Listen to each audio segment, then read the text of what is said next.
Hello बच्चों, चलिए प्रश्न को पढ़ते हैं। प्रश्न में है वैली सेनेरिया में स्टोमेटा पाए जाते हैं। ए है पत्ती की ऊपरी एपिडर्मिस पर, बी है पत्ती की निचली एपिडर्मिस पर, सी है पत्ती के दोनों एपिडर्मिस पर और डी है अनुपस्थित होते हैं। तो इस प्रश्न की मुख्य अवधारणा है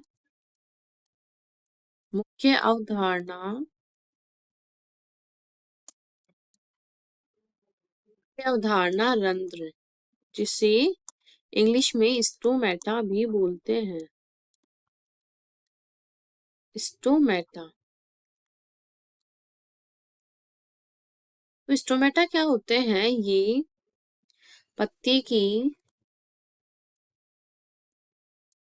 बाह्य त्वचा पर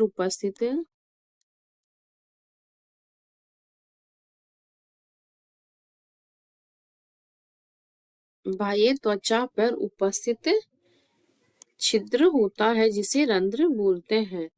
और रंध्र क्या होता है? ये दो वक्राकार कोशिकाओं इस प्रकार छिद्र क्या होता है? दो वक्राकार कोशिकाओं से घिरा रहता है और उसके चारों ओर एक्सेसरी जिसे सहायक कोशिकाएं बोलते हैं वो पाई जाती है। इस प्रकार से ये इसकी संरचना होती है। तो ये क्या है? सहायक कोशिका। और ये है द्वार कोशिका।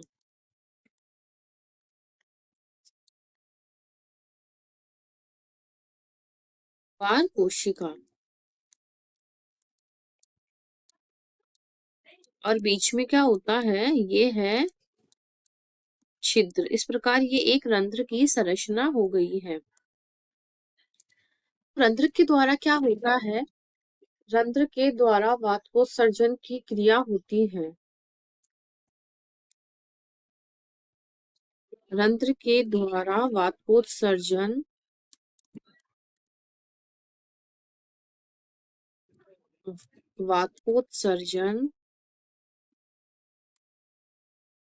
की क्रिया होती है जिससे क्या होता है? हमारे पादप को पानी की कमी होती रहती है। उस पानी को कमी को पूरा करने के लिए क्या होता है? जड़ से पानी अवशोषित किया जाता है।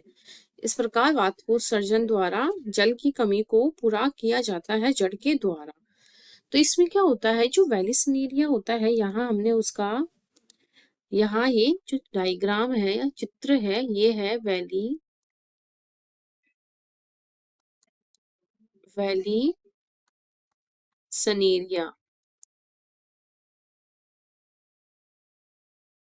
का ये चित्र है।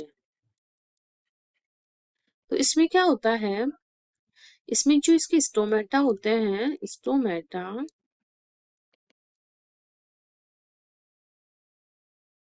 वेलिसनेरिया क्या होता है? एक जलीय पादप होता है।